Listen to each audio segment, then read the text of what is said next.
Hello. Just setting up so I can see everything. If you're watching the replay, hello. I'm Chris Angeles. I'm a singer-songwriter. I think my hair is kind of fluffy right now. I just washed it and I didn't put like product in it, so this is what's happening. And now it's stuck to my lip gloss. We're gonna do some singing for you. And if we get to our tip goal for the stream, I will do some Harry Potter bedtime story reading too.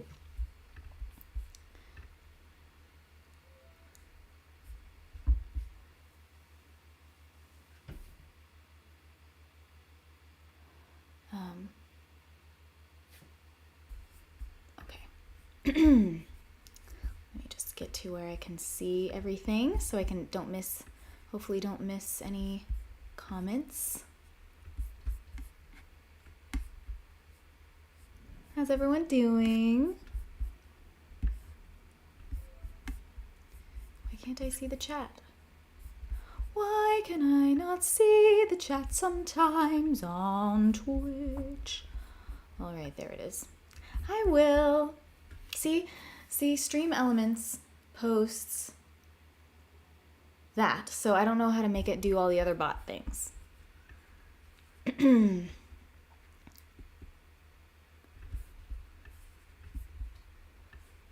Hey, Sarah. You got Skywalker and Sarah Walker.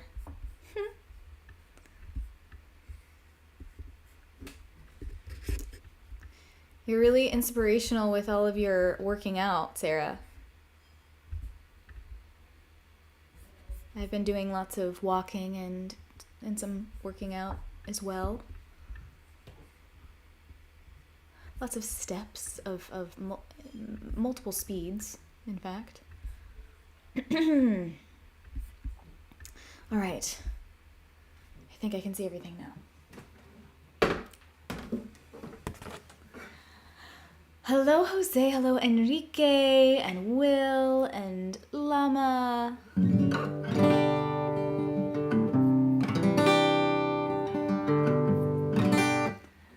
I watered my plants today. Hopefully they're going to start doing a little better. This one's Fred, the fiddle leaf fig. I don't think this one has a name. Maybe I should do some sort of poll. What do you think I should name this plant? I'm looking for suggestions. I'm taking ideas. Hey, Brenda. Hi, Andrew, Zach, Franco. Hello, Original Hollywood Stars. All right. So, you know the deal, or if you don't, hi. I'm Chris Angeles. I am going to do some singing and playing the guitar, my own songs, and sometimes some covers. And I appreciate your support. If you want to get all of the goodies, and including exclusive merch, free gifts just for joining, all of the information without dealing with algorithms, extreme discounts, all that kind of stuff, go to go.chrisangeles.com/join-community. And that's where it is. And here, I'll put it in this chat too, sorry. I'm live on lots of places. I'm very excited that you're all here.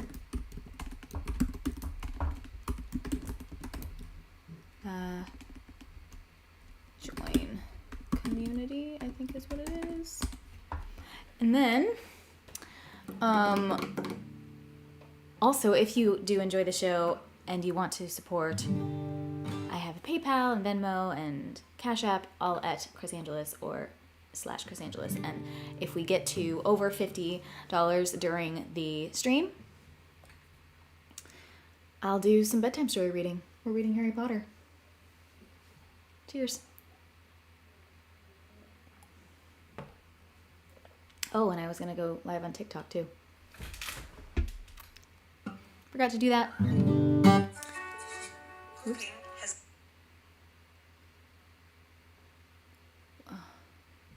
Sorry, guys.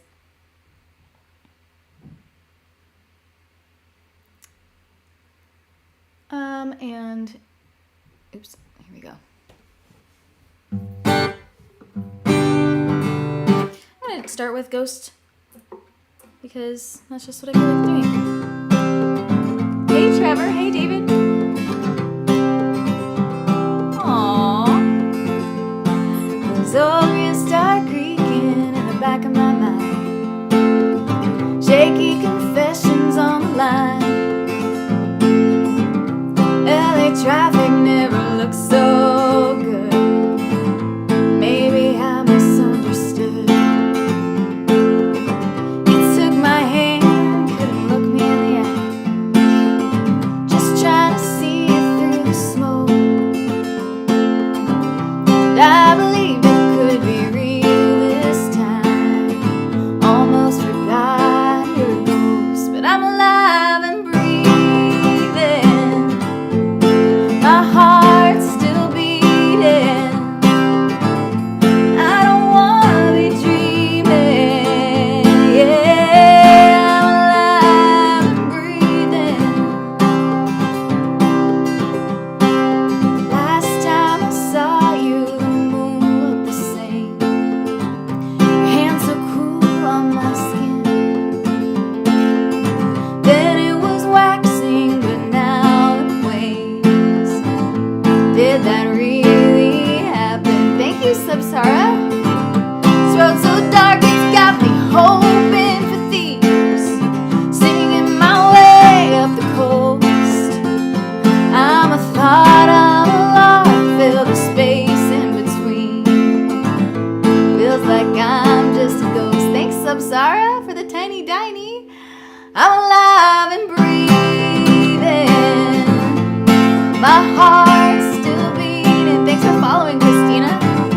I don't wanna be dreaming. Yeah, I'm alive and breathing. Oh, oh, oh. Oh, oh, oh. Thank you so much, Will. Unfinished business, unanswered letter, love unrequited, return to sender. What am I waiting here for? I'm alive and breathing. Heart's still beating. Thank you so much for the hearts. I don't wanna be dreaming. Yeah, I'm alive and breathing. My heart's still beating. I don't wanna be dreaming.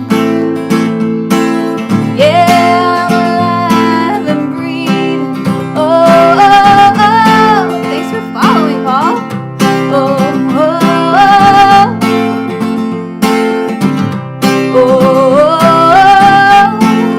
ooh, ooh, I'm alive and breathing. Thank you so much for the follow, Paul. Thank you for the roses, Will. Thank you for the roses, Oksana. And J Whoop Garza for the finger heart. I'm also on TikTok. Thank you for sharing out. Thanks for being here. Oh my gosh, there's a bunch of people watching on TikTok. Thanks for being here, you guys. Please share this out. Ooh, a galaxy. What was that? Mr. Frank, thank you for that galaxy. You guys are amazing. Hey, Marco, Hexagonal, Ireland SP, Co's Music, Mind Tour, thank you so much for being here. Scott Ray, thank you. All right. So you said, oh, thank you for saying that my hair looks amazing. That's nice. I'm glad. I mean, maybe it's calming down a little. It was just feeling a little extra a little bit ago. So you guys are awesome. Thanks for being here. I'm going to go ahead and play another song since there's so many people watching here. If you like the show Atypical on Netflix, let me know. Raise your hand. Tell me if you watched Atypical on Netflix. You might have heard this song because it was on one of the episodes of the last season. It's called That Siren Hope. And you can find it on all the platforms.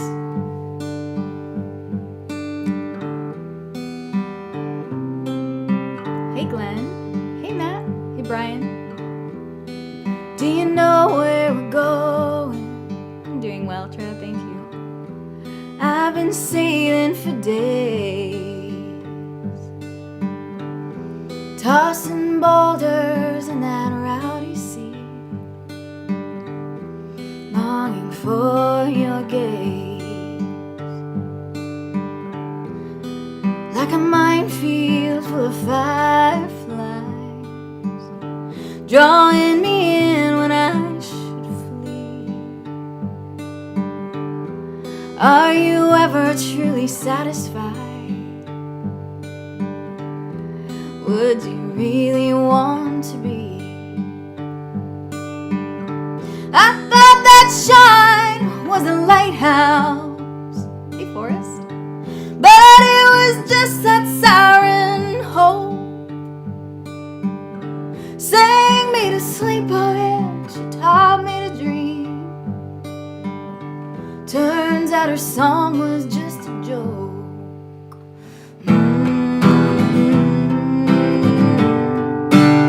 Please follow if you don't already.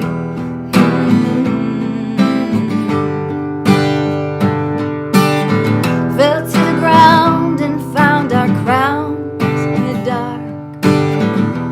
Yeah, we hid in plain view. We told secrets everyone could hear. Your siren and the mute. If you come closer, see your hands are gnarled from centuries of spinning lace. Came to the cliffs all in ecstasy and left with salt upon my face. Thank you so much for joining. Thought that shine was a lighthouse, K2F, but it was just that siren hope, sang me to sleep, oh yeah, she taught me to dream.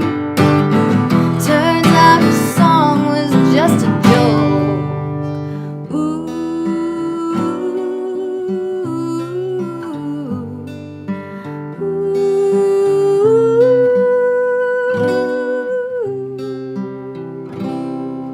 I'm just a question. Who wants to be the answer? Weary sailor, who cannot read the stars. You keep singing, and I'll be the dancer.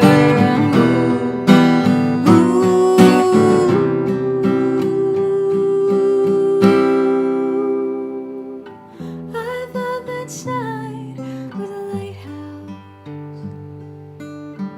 but it was just that siren sang me to sleep, oh yeah, she taught me to dream. Turns out her song was just a joke. Turns out her song was just a joke.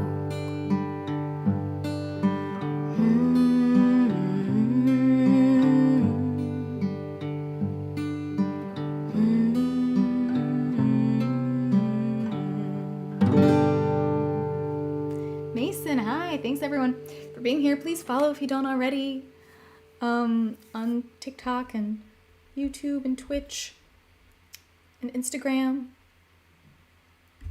Thanks for watching. Hey Casey, Alabama, hi. And thank you for becoming part of the team and becoming the number 2 gifter, K2F. And the hearts, and for following. Hey Steven, thanks for following. Lariat, thanks for following.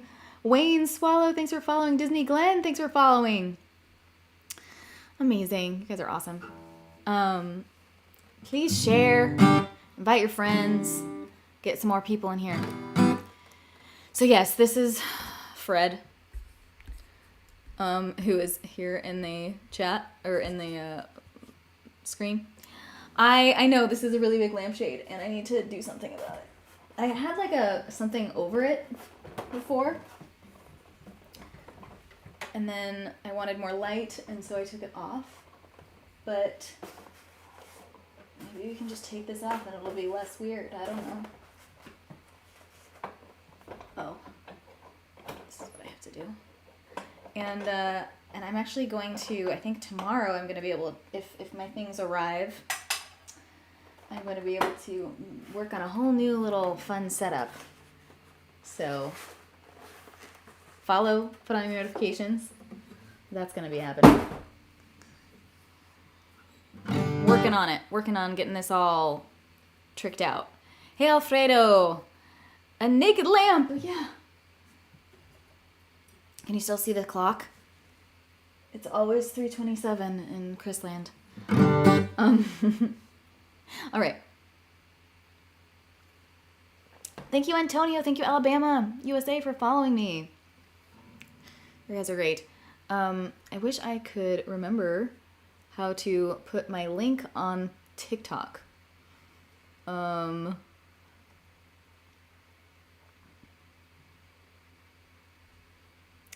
don't know how to put the link, but please do join my community. Go.chrisangeles.com/join-community. Anywhere you are. Thank you, Will. I was singing, so I didn't get to say the whole thing, but thank you so much. Will gave a PayPal tip. Come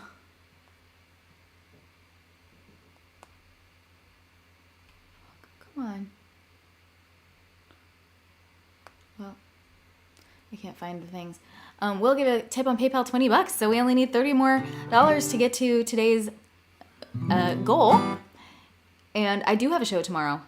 I have a show tomorrow at Puma Road in Monterey. Add a text box on TikTok. I have no idea how to do that. Do you know how to do that? I thought I was able to, like...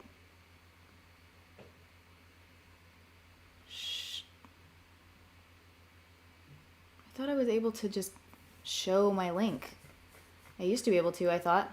Maybe not. Maybe that's on Facebook. Okay. Hallelujah. Sure. I usually save that for later in the evening, but why not do it now? Oh, by the way, so, I don't really get, like, so I've been getting, flagged for copyright stuff on my YouTube lives because whenever I do covers, I've been getting flagged for my own stuff too, which is concerning, for some of them because I don't recognize what's claiming it. But I can dispute the ones that are mine, obviously. But, like, I've been getting some flags for covers, which is fine. Like, I should, and totally awesome to revenue share with the owners of the song, right? But we won't get into all of my frustration, but I don't get it because it's like saying you can't monetize because you have done this thing, but then it's like you're eligible to share revenue with the copyright holder. So turn on monetization to do that, but it won't let me. I don't know how to do it. Anyway, it's frustrating. But point is, yesterday I sang this, hallelujah, and first of all, I don't really understand when claims are made that are like a cover. They're like saying, this is copywritten from this cover. Because shouldn't it be the person who owns the publishing of the song? Like the person who wrote the song? Or who owns the composition? Like how are you sharing monetization with another cover version? But the cover version that they flagged me as having was a Spotify session version of Brandi Carlile singing Hallelujah. So I was kind of like, well, if I sound like that, then that's cool. Hey, Noah. I have reached out to the company that was claiming my own, but a bunch of them are not that company.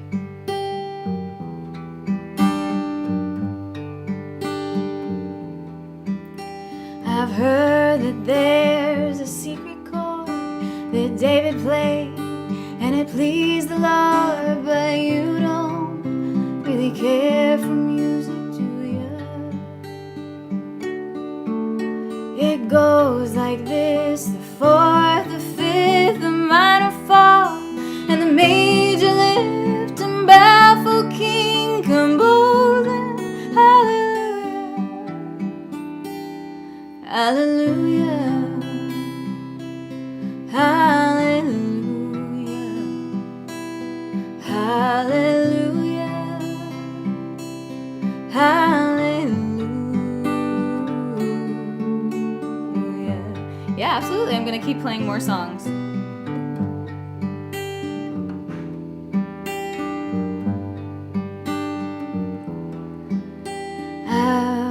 Well, your faith was strong, but you needed proof. I saw her bathing on the roof. Her beauty in the moonlight overthrew you. Oh no, I'm gonna keep singing. She tied you to her kitchen chair. She broke your throne and she cut your hair. And from your lips she drew the hallelujah. Hallelujah. Hallelujah. Hey Lee, thanks for the heart. Hallelujah. Hallelujah. It's awesome.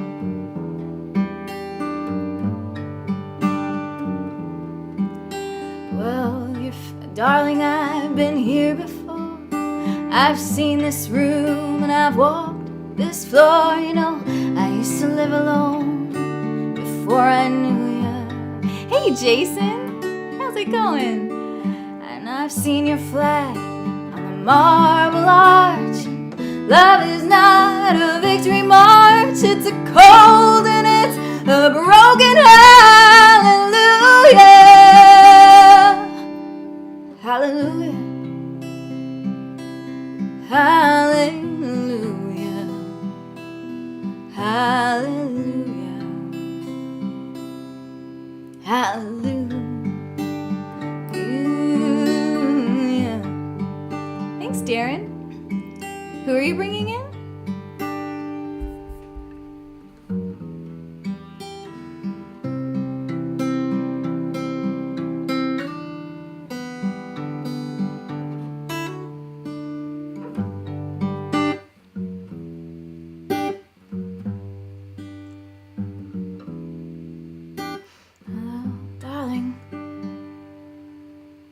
A time when you let me know what's really going on below, but now you never show that to me, do you? And remember when I moved in you, the holy dove was moving too, and every breath we drew.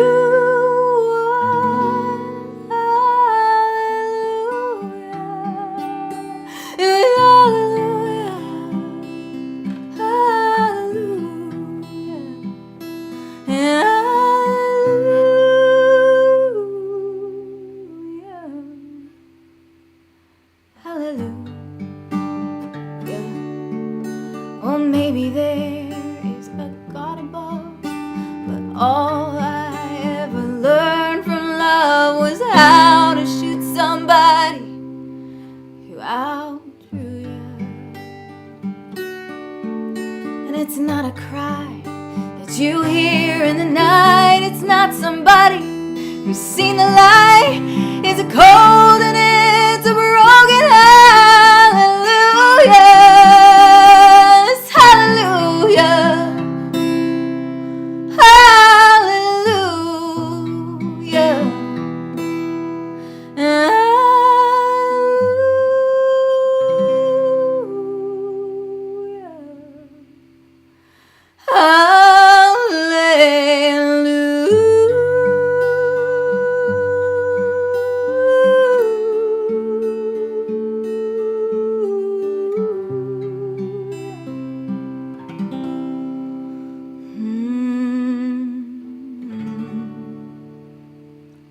hallelujah.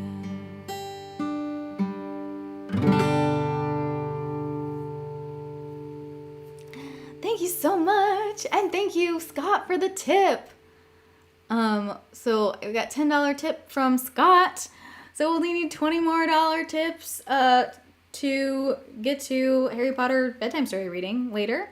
after singing. Thank you so much. All right. Check in over here. Hi, Jason. How are you? It's been a while. Hey, Stefan. Hey, Noah. Hey, Mel. Thank you so much for being here. Scott, thank you. And thank you for the tip again. Marty, hi. Thank you. Okay.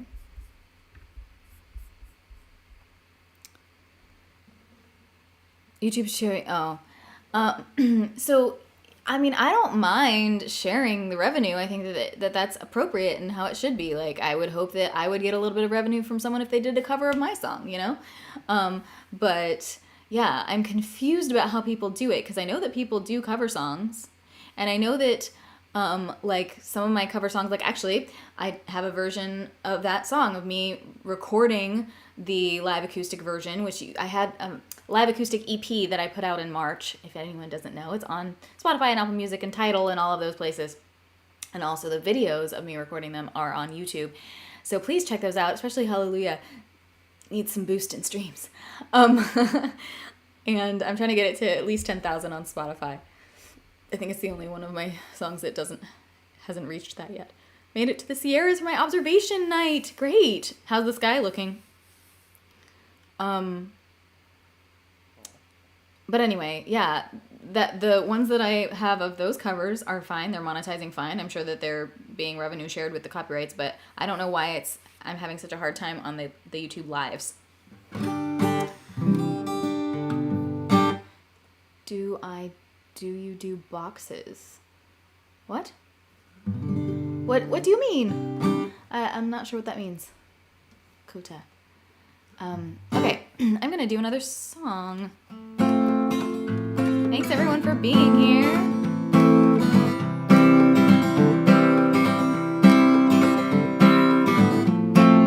Tripping over words never was my style. This is an original. The way you made me feel, I couldn't help but smile. Yeah, you really got me so fast, so fast, syncopated, so syncopated, like that, just like that, it dissipated. Help me try to understand what's going on inside your head. Nothing can save us, can save us. I don't know if you got burned. Listen, honey, I'm not hurt. Heartbreak is contagious, contagious. As long as we can talk it out, we ran out of words somehow. Can't turn the pages, the pages. Keep on going round and round. How long till we figure out? Heartbreak is contagious, contagious. I swear there was a time when you belonged to me.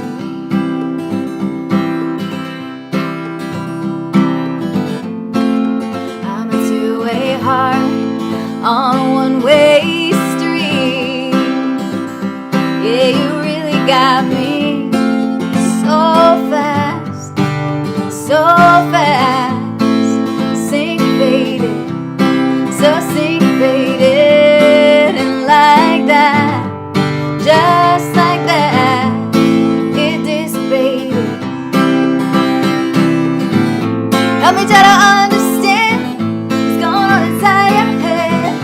Nothing can save us, can save us. I don't know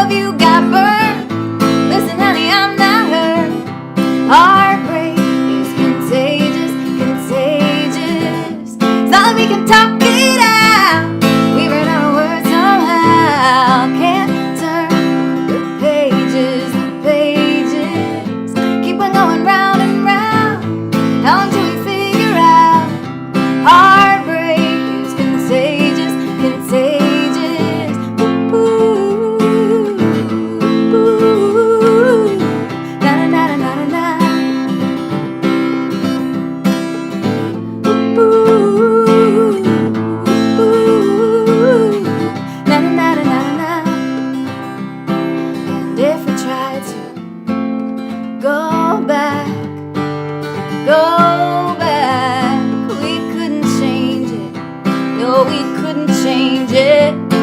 I know. Hey, help me try to understand what's going on inside your head. Nothing can save us, I don't know if you got burned. Listen, honey, I'm not hurt. Heartbreak is contagious. So we can talk it out, even out of words somehow. Can't turn the pages. Keep on going round and round. How long till we figure out? Heartbreak is contagious. Ooh.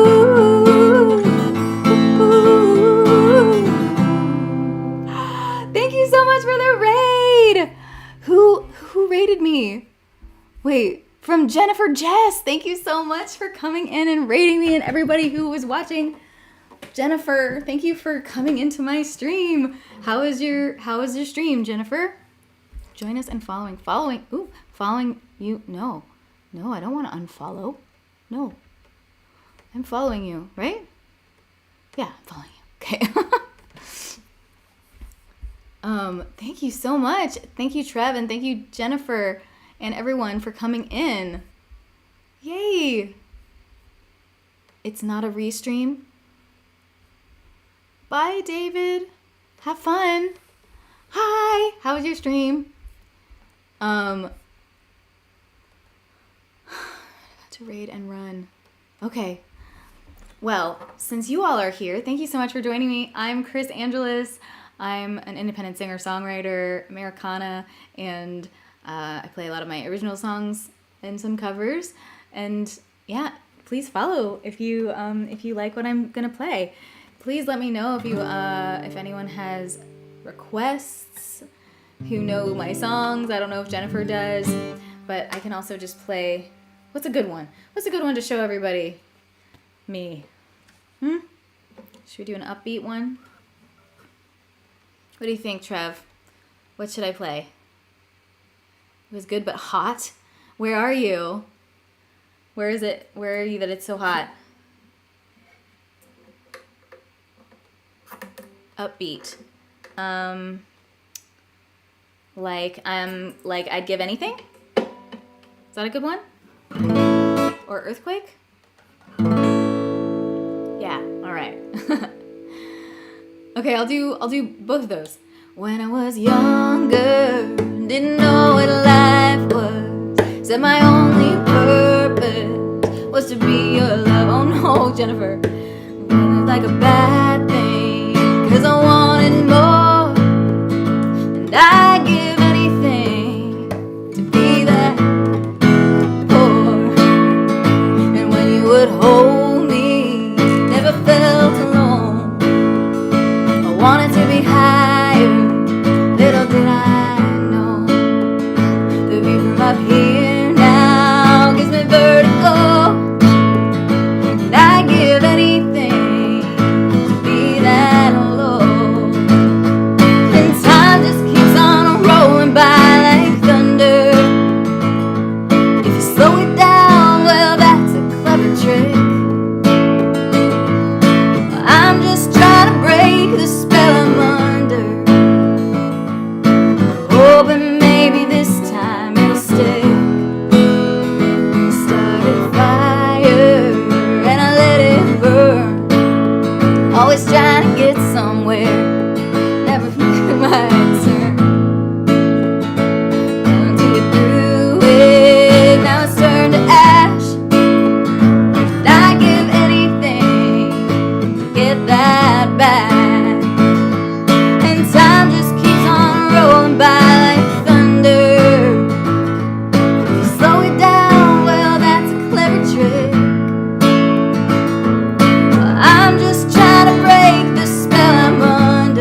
so much, Kinsassen.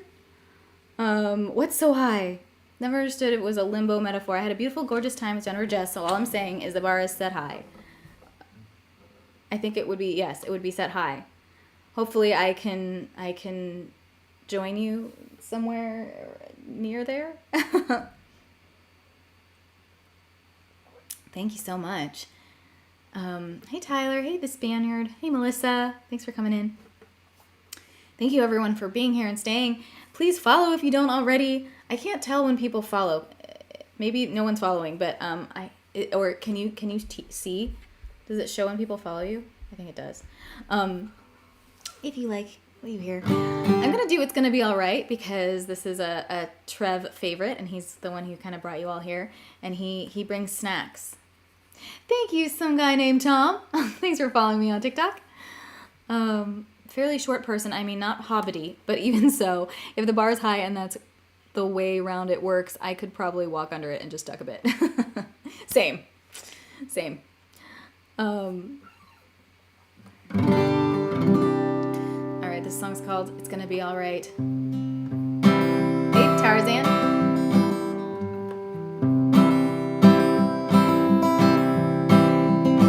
Oh, and if you are enjoying the show, I very, very much appreciate gifts, stickers, stars, whatever, bits. But you also can just donate directly to me, so you don't have to give, large commissions to the platforms. I don't know. Do I get in trouble for saying something like that? But anyway, I have PayPal, Venmo, Cash App at Chris Angeles or /Chris Angeles on all of those things. If you are enjoying the show, you want to give a little support, I'm very, very grateful. As an independent artist, I know we all know how important that is. So here we go. Thank you, Mob Farmer, for gifting a sub. Thank you so much. Oh my goodness, what? Warshak, thank you for gifting all those subs. Hype train coming. I gotta do a little dance.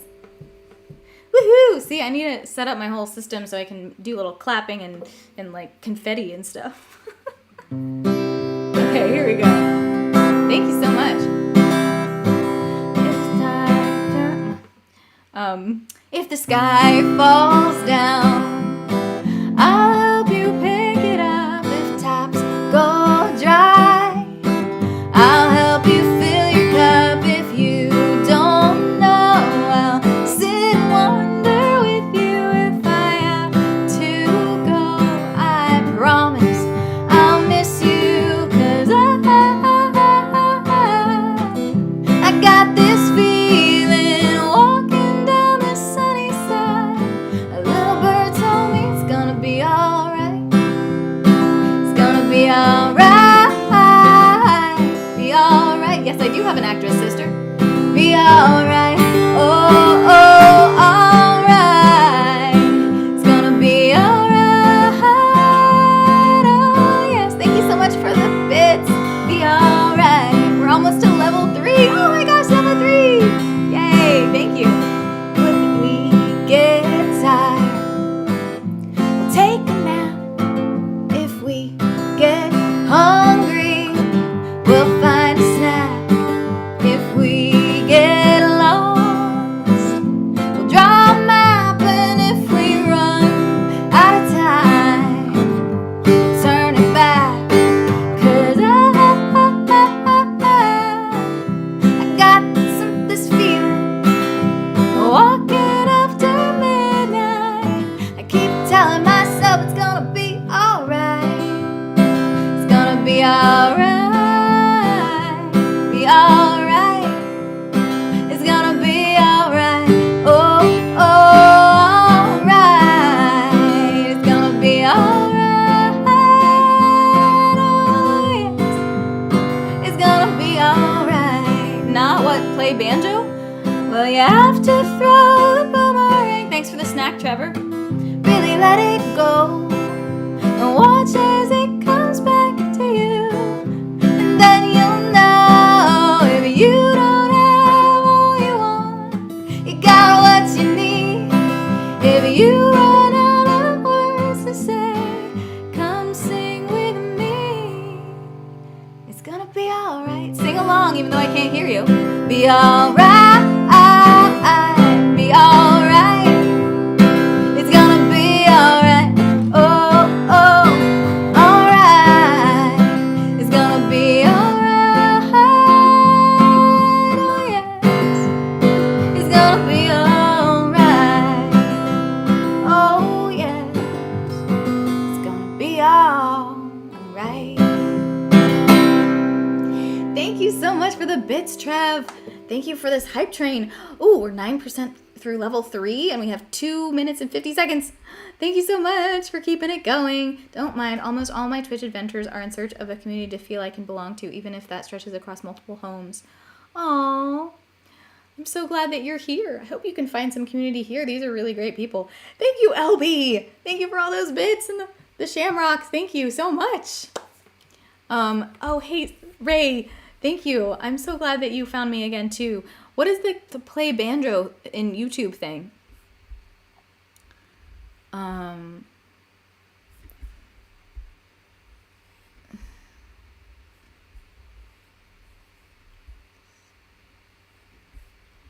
I think we've gotten at least another $10 from bits so far. So we only need 10 more dollars, unless I guess all of those subs also count, right? That would be about $2.50 to me.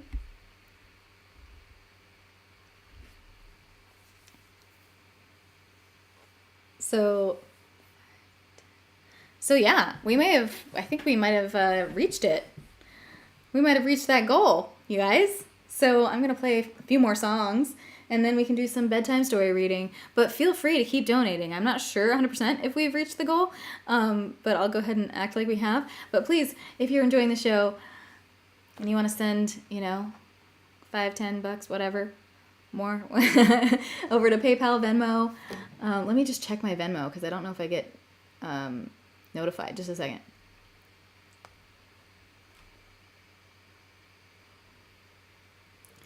The other day I got some stuff in Venmo and I didn't see it during the stream, so no, I haven't gotten any in Venmo yet. Okay, cool. I just don't want to say, have people not be thanked. Yay, we got to the next level of the hype train. Choo choo. Amazing. You guys are awesome. Thank you. Everything is awesome when you're part of a team. Thank you so much. Mob Farmer. I love the little dinosaur. Thank you for subscribing, LB. Yay. Okay. Love it, love it, love it. Some good vibes to you, Chris Angeles. Thank you, Noah. Thank you. If I had a sister, yes, I do have a sister who is an actress. I have an identical twin sister who is an actress. Her name is Alex Angelis, ALIXANGELIS. You can follow her on Instagram at Alex Angelis. Check her out, yeah. Did someone have, obviously you saw her in something, right? Whoever was asking about that. What did you see her in? All right, let's do another song, shall we? How about this one? You're my quiet in a crowded room. The storm that's rolling off my shoes. Minor chord in a hopeful tune. The dust that settles, a sweet perfume. Hey, Kevin? I'm just trying to get back to you. Please follow if you don't already. Share this out. You're my flower on the interstate. An easy shot that ricocheted. I'll walk away, but I'll walk slow. If I'm honest, I've nowhere to go. Thank you so much for following, JP. I'm just trying. Oh, I'm just trying about to beat my last record if we get farther than this. Thank you so much for the hype train.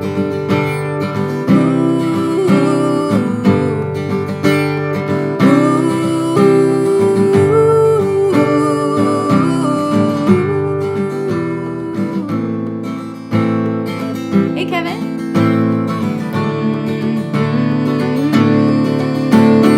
You're the hurricane. Thanks for following, Lackey. Hey, Mel. Blindfold shot with perfect aim. Golden hour before the dark. An open heart that left a scar. We can beat the record if I just get a little bit more.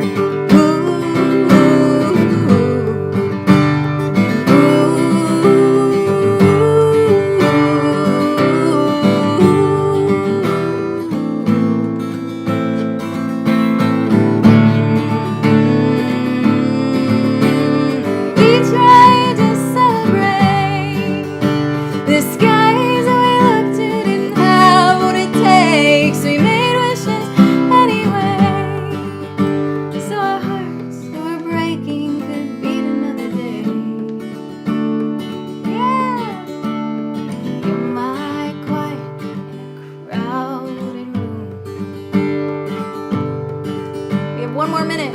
Minor chord in a hopeful tune. You guys are amazing. I'm just trying. Thank you, Will. I'm just trying. Oh, I'm just trying to get back to you.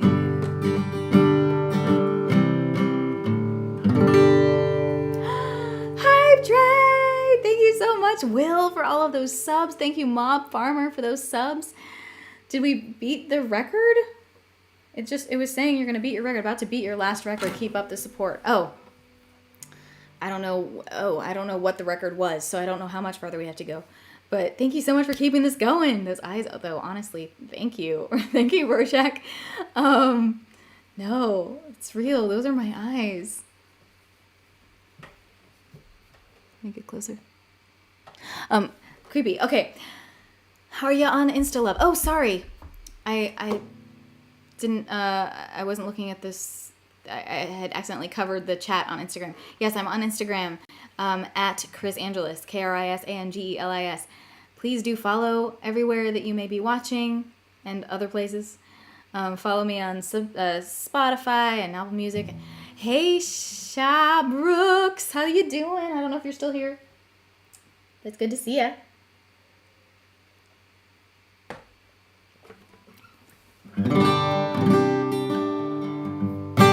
All right. What should I play next? We're at level 4. Thank you so much. How about Earthquake? I'm gonna get a little bit higher, I think, for this one. There's also a dance version of this song. And there's a music video for it on YouTube, directed by one Miss Emma Bell. She's also in it.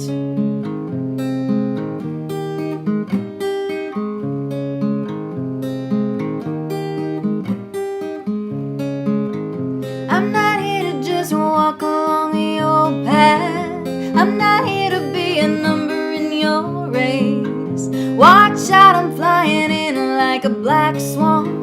Gonna show you that I'm more than just a pretty face. I'm not here to just... Why do I keep forgetting the lyrics to this song? I'm not here to just walk along the old path. That's the first verse. What the frick? I'm not here to be a number in your race. I'm not here to just do whatever you say. I'm not here to just walk along the old path.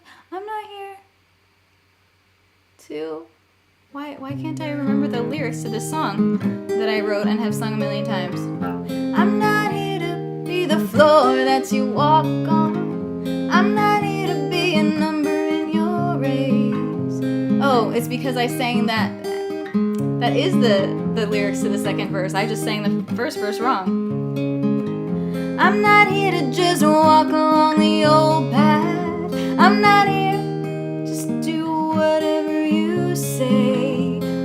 You might think you have control, but it's all mine. You don't know it, but you're standing on the fault line. And I'm an earthquake. I'm here to shake things up. Thank you. I'm here to shake things up. Shake things up, things up, things up. I'm an earthquake. I'm not here to be the, you be the melody and I'll be the bass line. I'm not here to just be the fiddle that you play. Oh my God. You can party with your wine and your moonshine. Gonna shake it up and open up the champagne. We broke the record! Yay! Thank you so much! I'm an earthquake. I'm here to shake things up. I'm here to shake things up. Shake things up, things up, things up. I'm an earthquake. I'm swimming against the stream. You can feel the boat rocking, but it's not what it seems. You might think I'm a tidal wave, but I'm an earthquake. I'm here to shake things up. I'm here to shake things up. Shake things up, things up, things up. I'm an earthquake. Oh, I'm here to shake things up. I'm gonna shake things up. Shake things up, things up, things up. I'm an earthquake.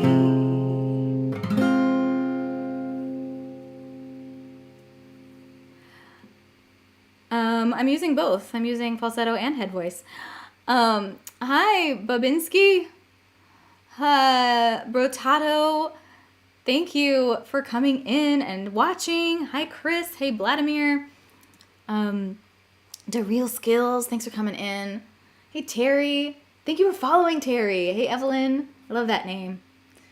There's a Gregory Alan Isakov song called Evelyn that I like. Have you heard of it? Have you heard it? How are you doing today? I'm doing well.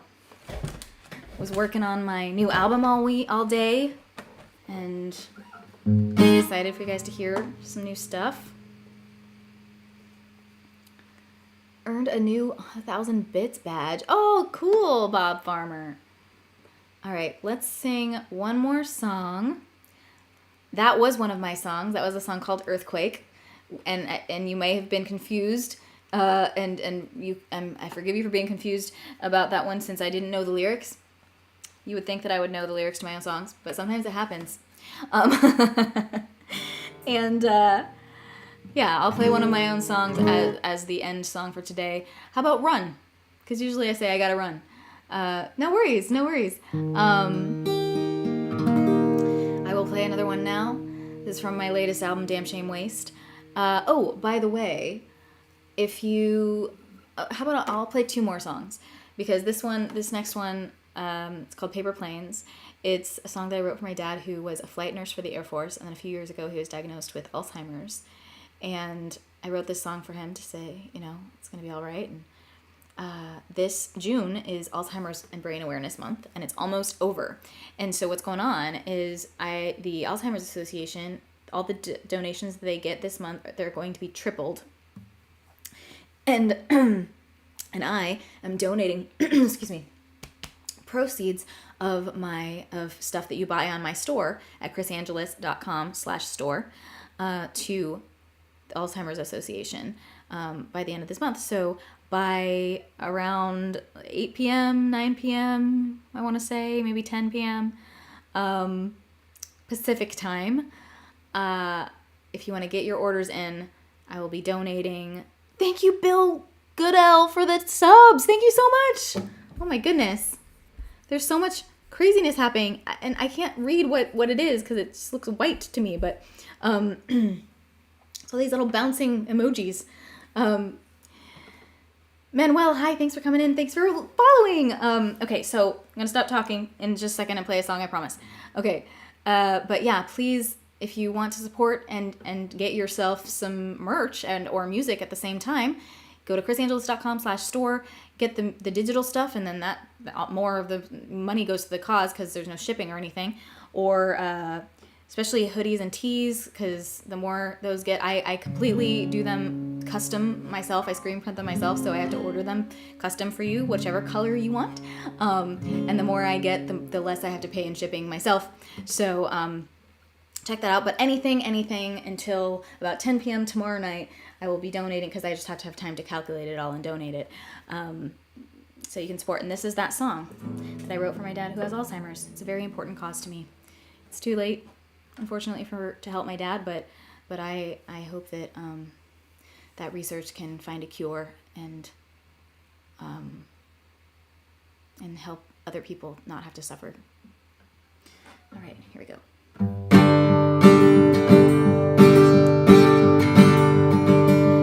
It's okay if you put things. It's okay if I have to say some things again. You speak a different way these days, but I know I can depend. I like watching the same movies, hearing the same jokes. So you just go right on ahead underneath the old live oak. Americana is my genre. You were always seeing the good and simple things. You used to soar across the sky on $1 million wings. Somewhere along the way you looked and you couldn't read the map. The corners started curling and don't you worry about that. Thank you so much, Our Struggle, for following, and Ed for following. It's okay if you put things in a different place, and it's okay if you forget my name and remember my face. You know that you love me, and I want you to stay. Worrying about anything else is just a damn shame and waste. You were always seeing the good and simple things. You used to soar across the sky on $1 million wings. Somewhere along the way you looked and you couldn't read the map. The corners started curling and don't you worry about that. We'll walk along the paths, you know, the folds in Mother Earth. Just look at all the lives you've saved if you're questioning your worth. The love you have for everyone still running through your veins. You're everything you've always been, you're just flying paper planes. You're everything you've always been, you're just flying paper planes. Hey, Jerry. I'm glad you're feeling good today. Stormy clouds have gone away. Sun is out and no more rain, and flying paper planes.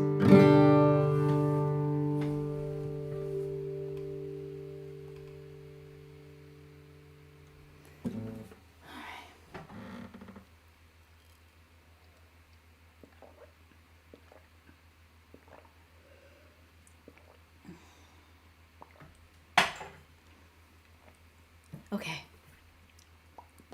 Thank you, Ray. All right, one more song, and then we're going to do some bedtime story reading. Because we've definitely reached today's goal, support goal. Thank you so much. Don't be shy. You can keep supporting if you want. It all makes a huge difference. And you can support in an even amazing more way by going to chrisangelis.com/store, buying anything on there. Digital stuff is amazing because then there's no overhead and more goes to the cause, and I will be donating to Alzheimer's research in honor of my dad.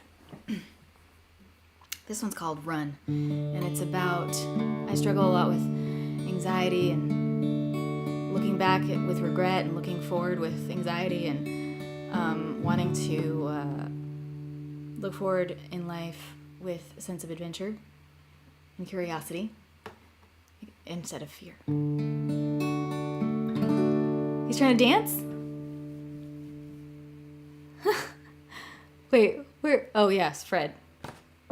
The plant, yes.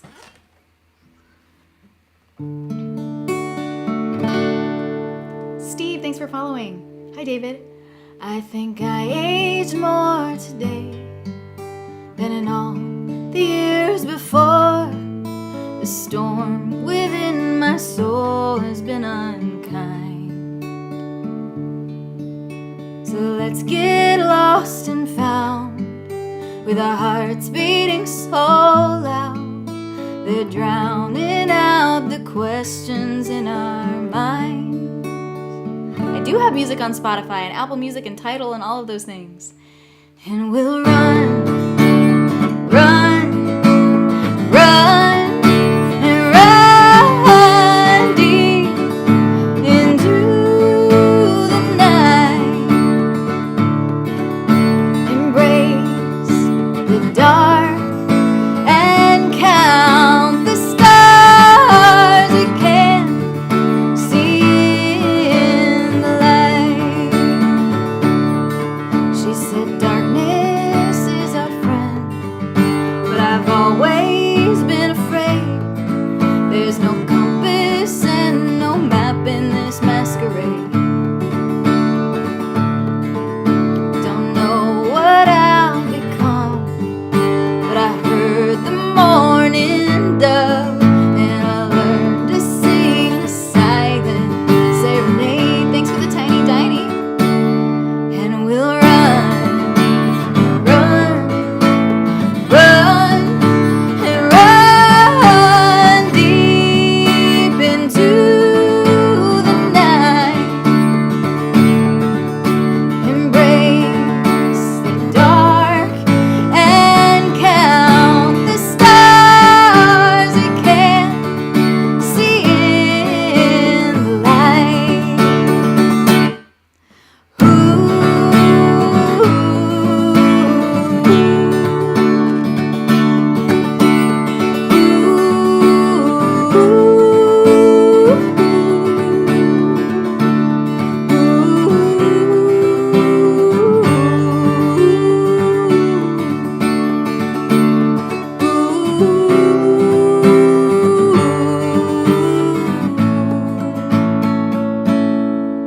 Run, run, run, and run deep into the night.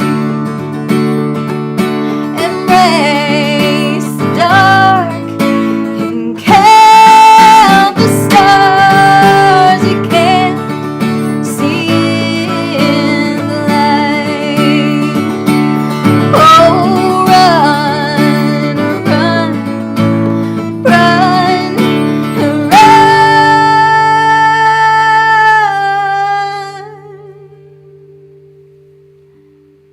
run into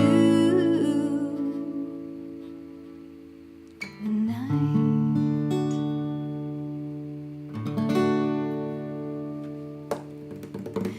That was, thank you so much. Thank you, Antonio and Mike and Kevin, and Will, Trevor.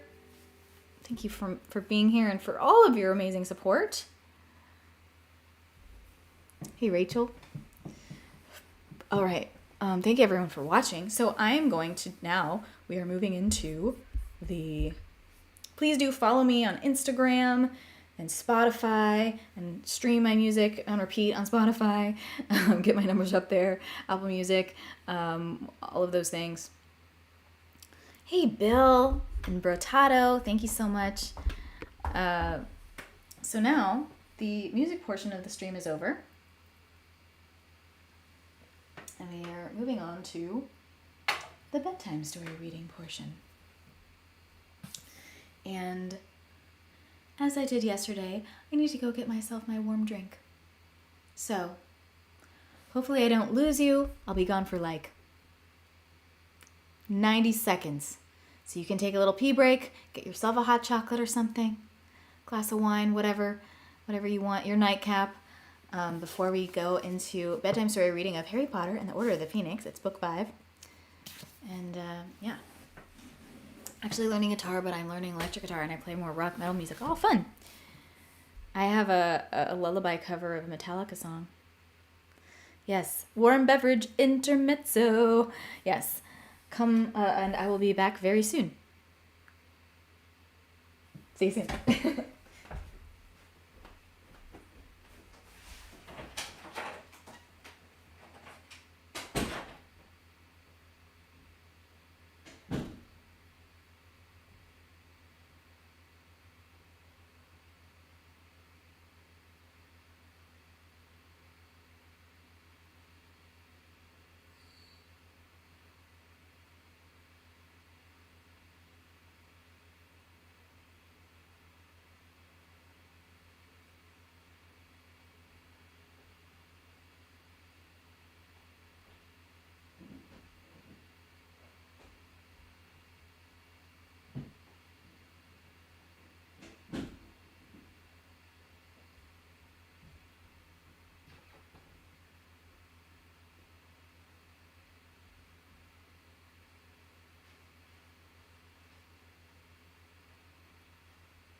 All right. Hopefully I haven't lost too many of you. If you're interested in bedtime story. Thanks for sticking around. I got myself some coffee. And I wanted just a little treat. So I got myself 10 chocolate chips.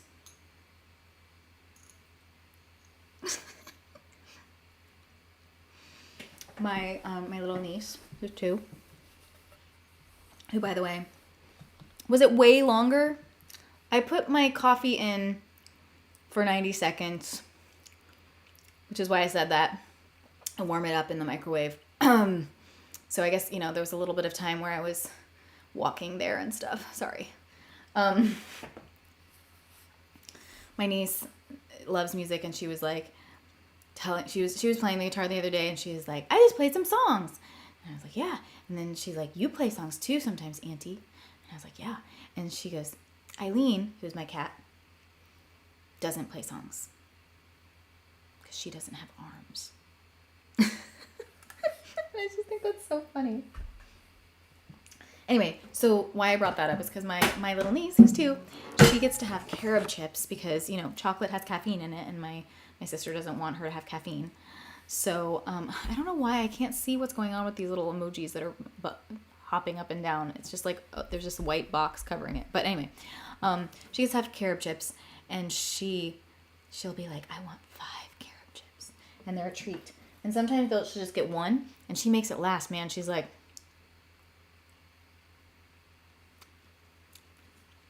still haven't.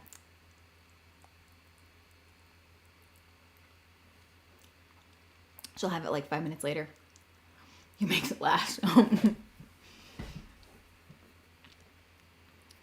No, but like in Twitch in the what's it called? In the chat, it looks like there's the box that usually is like the hype train, but it's just white, and there's like these emojis hopping up and down like behind it. It's weird. Well, my cat can play as well as you can. It's funny. Okay. Oh, I forgot. We're not in the singing portion anymore. I was talking about my guitar and just picked it up. It is reading time. It is Harry Potter bedtime story reading time. Did y'all get yourself some warm drinks and treats, or whatever kinds of drinks and treats? Let me know what you got. Let me know what you got yourself. All right.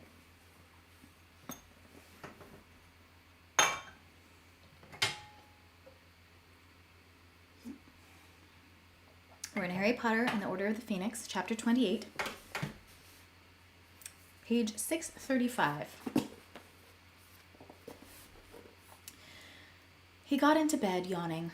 With his glasses off, the occasional fireworks still passing the window became blurred, looking like sparkling clouds, beautiful and mysterious against the black sky. He turned onto his side, wondering how Umbridge was feeling about her first day in Dumbledore's job, and how Fudge would react when he heard that the school had spent most of the day in a state of advanced disruption. Smiling to himself, he closed his eyes. The whizzes and bangs of escaped fireworks in the grounds seemed to be growing more distant, or perhaps he, Harry, was simply speeding away from them. I have a guild. He had fallen right into the corridor leading to the Department of Mysteries. He was speeding toward the plain black door. Let it open. Let it open. It did.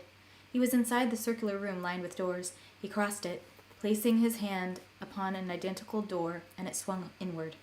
Now he was in a long rectangular room full of an odd mechanical clicking.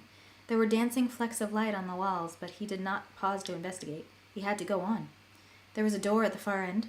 It, too, opened at his touch.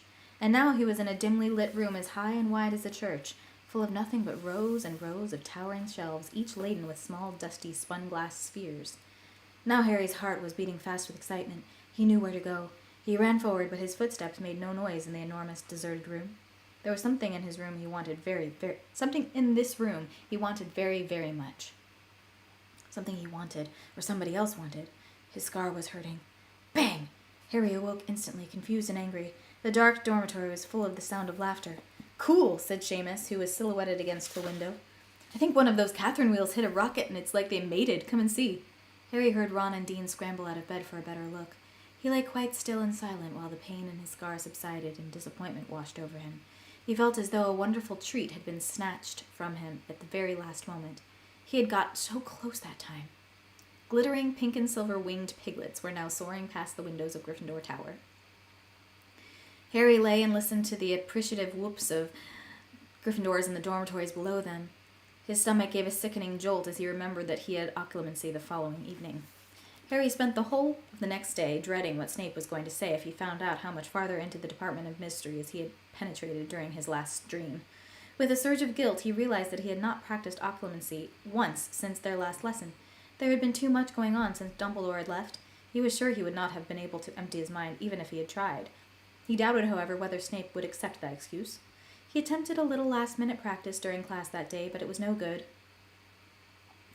Hermione kept asking him what was wrong whenever he fell silent, trying to rid himself of all thought and emotion, and after all, the best moment to empty his brain was not while teachers were firing review questions at the class. Resigned to the worst, he set off for Snape's office after dinner. Halfway across the entrance hall, however, Cho came hurrying up to him. "Over here," said Harry, glad of a reason to postpone his meeting with Snape, and beckoning her across to the corner of the entrance hall where the giant hourglasses stood. Gryffindor's was now almost empty. "Are you okay? Umbridge hasn't been asking you about the DA, has she?" "Oh, no," said Cho hurriedly. "No, it was really... Well, I just wanted to say... Harry, I never dreamed Marietta would tell." "Yeah, well," said Harry moodily. He did feel Cho might have chosen her friends a bit more carefully. It was small consolation that the last he had heard Marietta was still up in the hospital wing, and Madame Pomfrey had not been able to make the slightest improvement to her pimples. "She is a lovely person, really," said Cho. "She just made a mistake." Harry looked at her incredulously. "A lovely person who made a mistake? She sold us all out, including you." "Well, we got away, didn't we?" said Cho pleadingly. "You know, her mom works for the ministry. It's really difficult for her." "Ron's dad works for the ministry, too," Harry said furiously. "And in case you hadn't noticed, he hasn't got sneak written across his face." "That was a really horrible trick of Hermione Granger's," said Cho fiercely. "She should have told us she jinxed that list." "I think it was a brilliant idea," said Harry coldly. Cho flushed, and her eyes grew brighter. "Oh, yes, I forgot. Of course, if it was darling Hermione's idea." "Don't start crying again," said Harry warningly. "I wasn't going to," she shouted. "Yeah, well, good," he said. "I've got enough to cope with at the moment." "Well, go cope with it, then," she said furiously, turning on her heel and stalking off. Fuming, Harry descended the stairs to Snape's dungeon, and though he knew from experience how much easier it would be for Snape to penetrate his mind if he arrived angry and resentful, he succeeded in nothing but thinking of a few more good things he should have said to Cho about Marietta before reaching the dungeon door.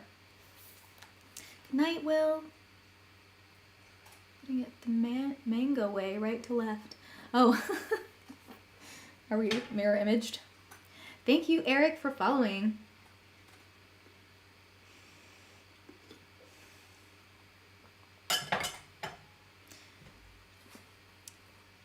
Has anyone followed me on Twitch? I'm just trying to, this is not me please do follow me if you haven't yet. But I'm just actually trying to understand how it works because I haven't seen my followers go up, and maybe it doesn't update until I stop going live or something. I'm just curious. You did. Okay, thank you, Mob Farmer. So maybe it just doesn't update until I refresh or something. Thank you. Okay, awesome. You guys are awesome. Thank you.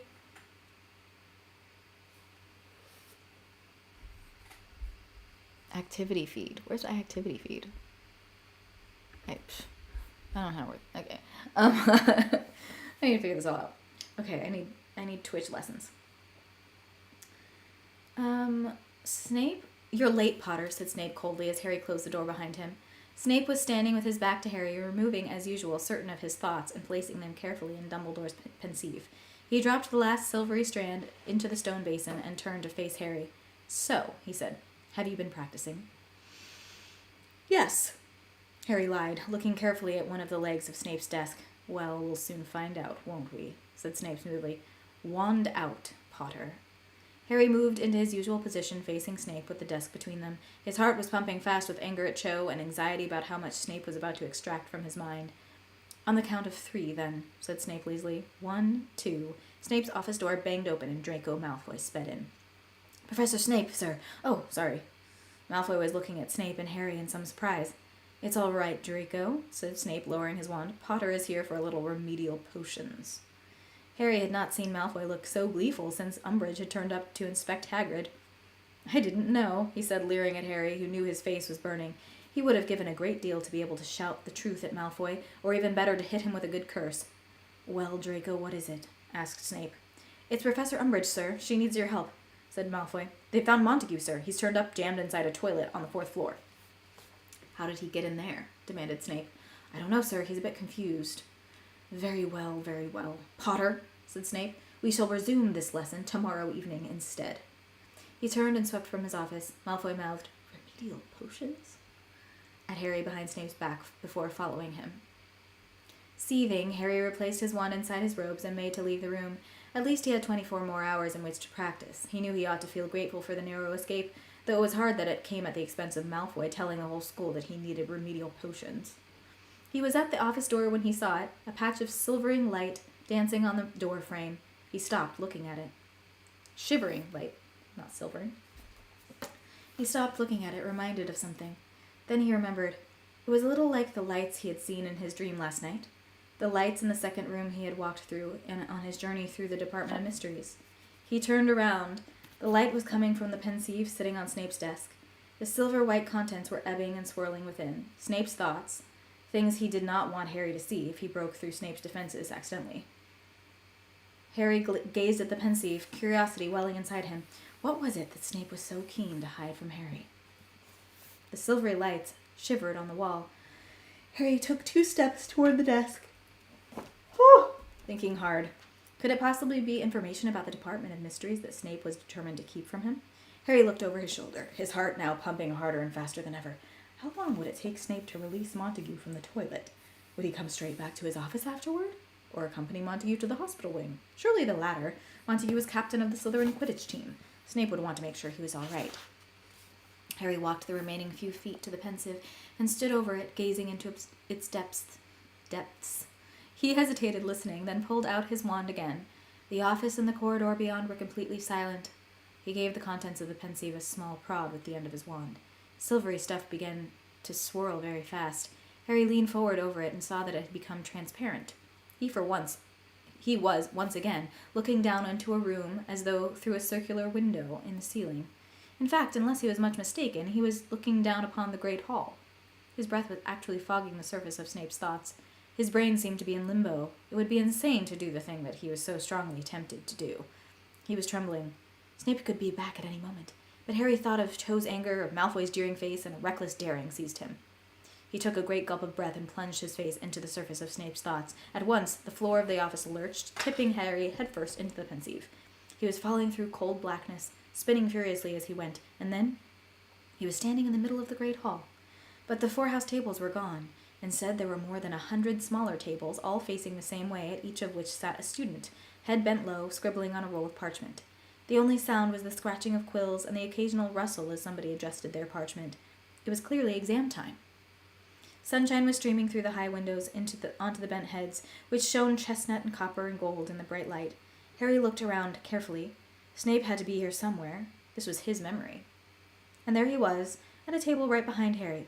Harry stared. Snape the teenager had a stringy, pallid look about him, like a plant kept in the dark. His hair was lanky and greasy and was flopping onto the table. His hooked nose barely half an inch from the surface of the parchment as he scribbled. Harry moved around behind Snape and read the heading of this examination paper. Defense against the dark arts, ordinary wizarding level. So Snape had to be 15 or 16, around Harry's own age. His hand was flying across the parchment. He had written at least a foot more than his closest neighbors, and yet his writing was minuscule and cramped. 5 more minutes. The voice made Harry jump. Turning, he saw the top of Professor Flitwick's head moving between the desks a short distance away. Professor Flitwick was walking past a boy with untidy black hair, very untidy black hair. Harry moved so quickly that had he been solid, he would have knocked desks flying. Instead, he seemed to slide, dreamlike, across 2 aisles and up a third. The back of the black-haired boy's head drew nearer and nearer.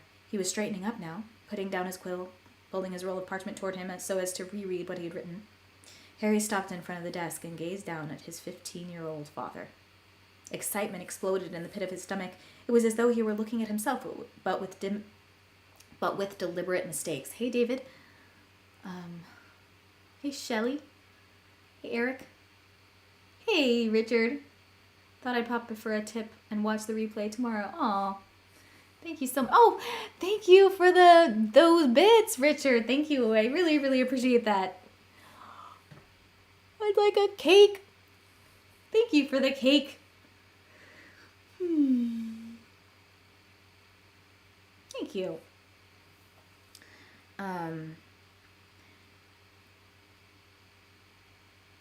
It's like he was looking at himself, but with deliberate mistakes. James's eyes were hazel, his nose was slightly longer than Harry's, and there was no scar on his forehead, but they had the same thin face, same mouth, same eyebrows.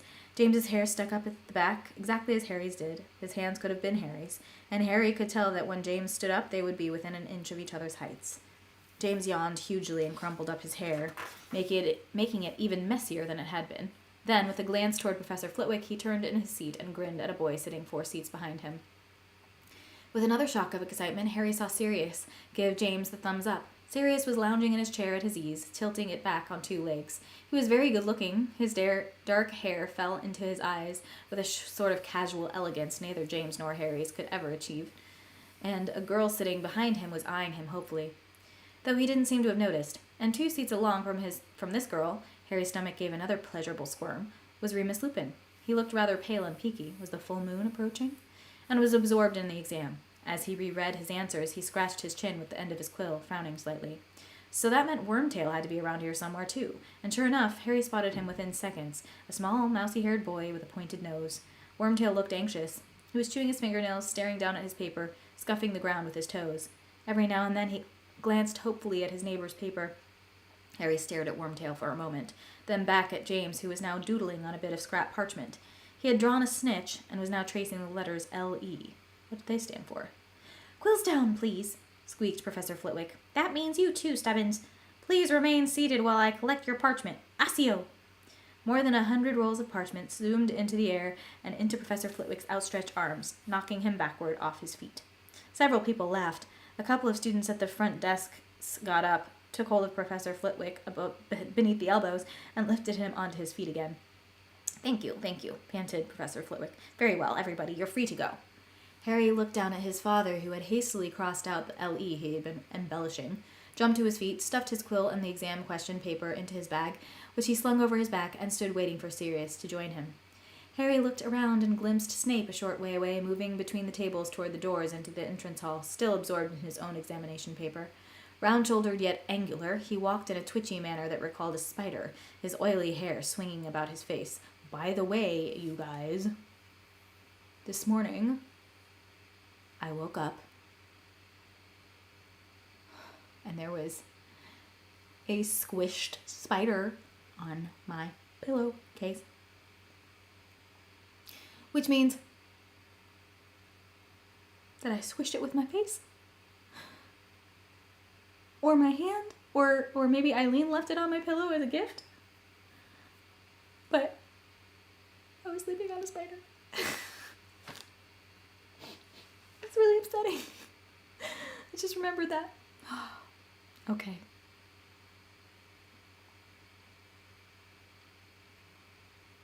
Yeah, I moved to the lampshade because it was just like weird and big. No, it wasn't a Black Widow.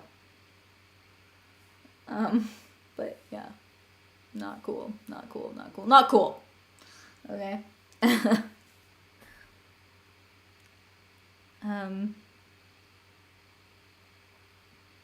A gang of chattering girls separated Snape from James and Sirius, and by planting himself in the midst of this group, Harry managed to keep Snape in sight while straining his ears to catch the voices of James and his friends. "Did you like question 10, Moony?" asked Sirius as they emerged into the entrance hall. "Loved it," said Lupin briskly. Give 5 signs that identify the werewolf. Excellent question."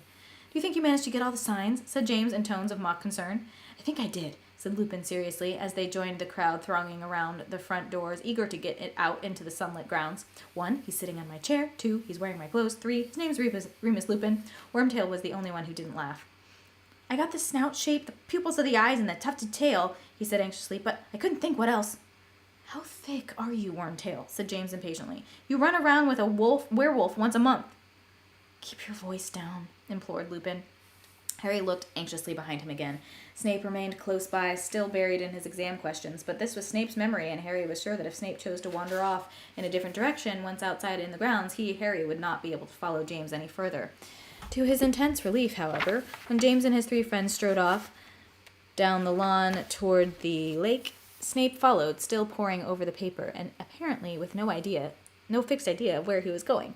By jogging a little ahead of him, Harry managed to maintain a close watch on James and the others. "Well, I thought that paper was a piece of cake," he heard Sirius say. "I'll be surprised if I don't get outstanding on it at least." "Me too," said James. He put his hand in his pocket and took out a struggling golden snitch. "Where'd you get that?" "Nicked it," said James casually. He started playing with the snitch, allowing it to fly as much as a foot away and seizing it again. His reflexes were excellent. Wormtail watched him in awe.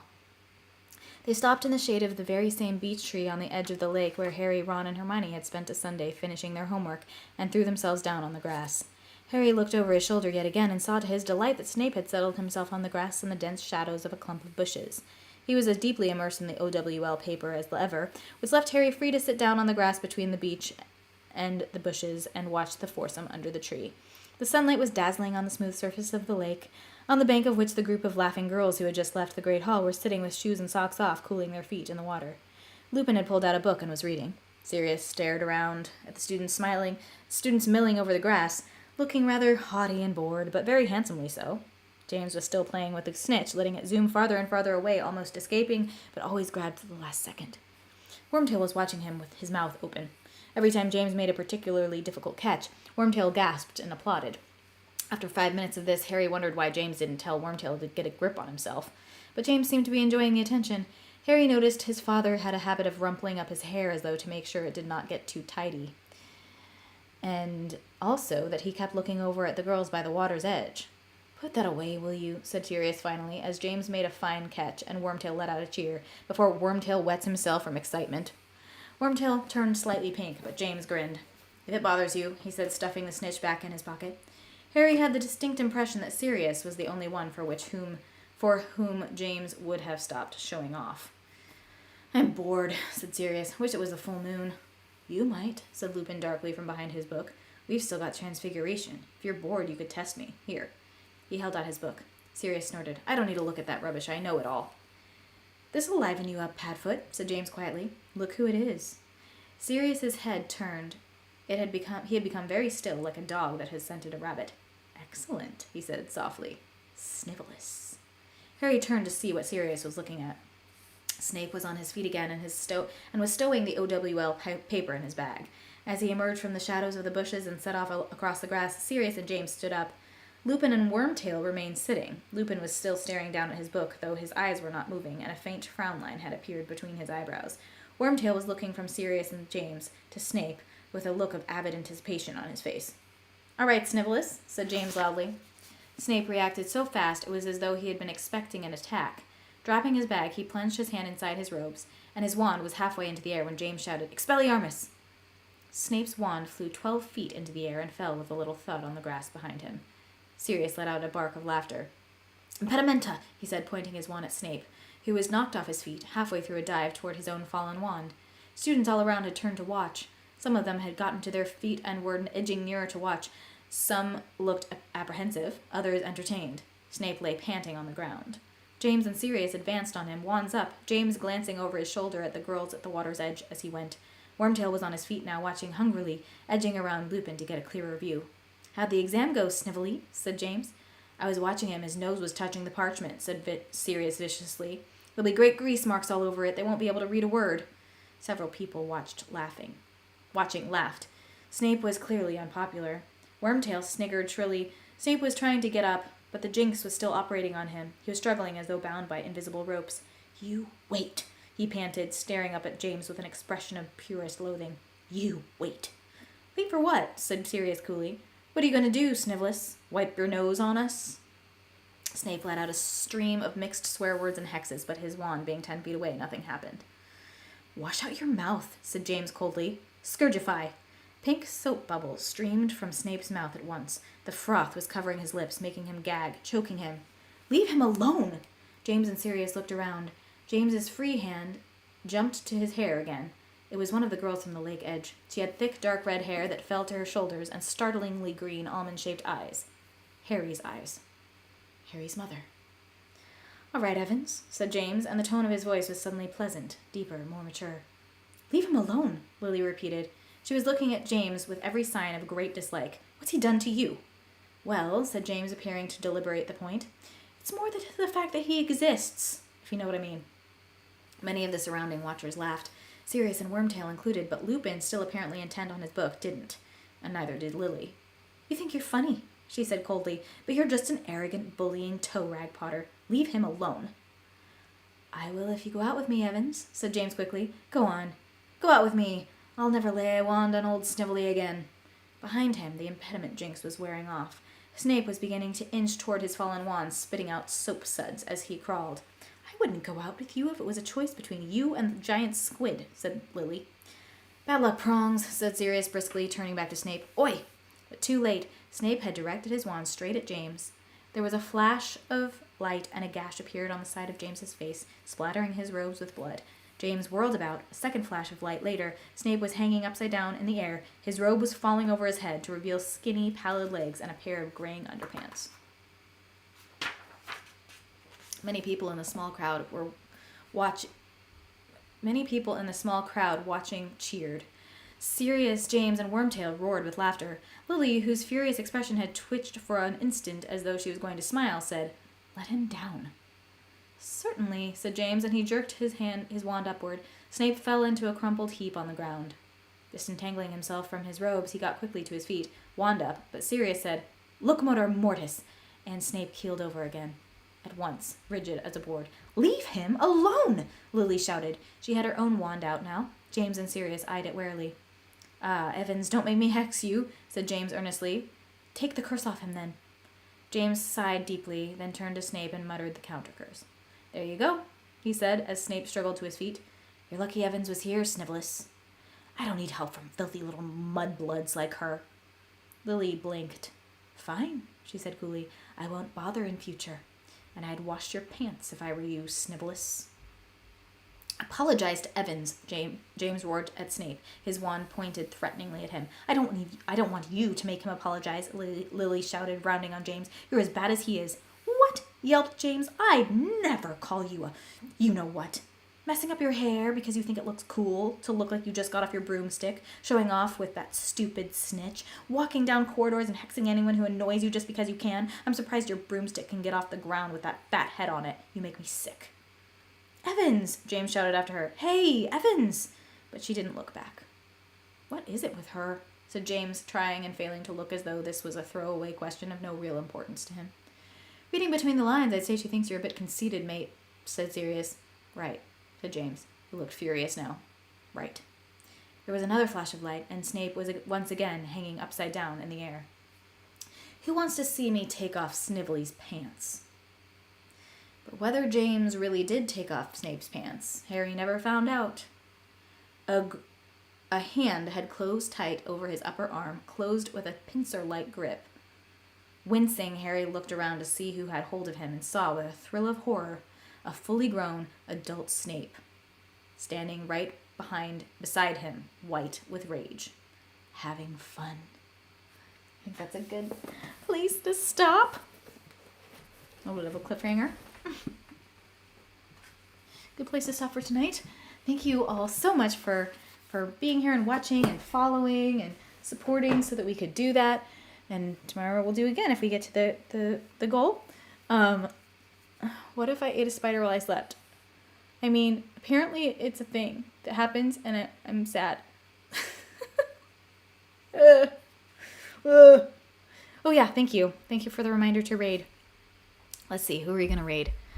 And please, just another reminder, go to go.chrisangelis.com/join-community. And you can just join the mailing list. You get all the updates, behind the scenes, super discounts, exclusive stuff just for joining, free gifts and stuff like that. So check it out. And also remember that by 10 p.m. Pacific time tomorrow, any merch that you buy in my store, I'm going to give proceeds to the Alzheimer's Association in honor of my dad for Alzheimer's Month. And they'll triple it. So you can get some awesome Veritas Boo Ring. I think maybe you're trying to say boring. And you know what's awesome about that is that there's like hundreds of thousands of other things you can look at on the internet. If you don't like being read to, that's fine. All right, so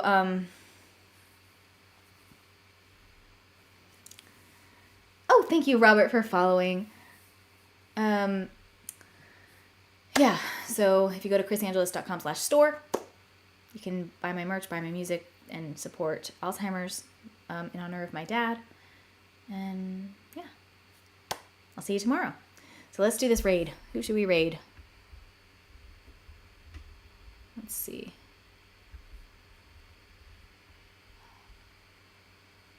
Could either do Phasaria or Pablo. What do you think? Sashi Boom. Okay.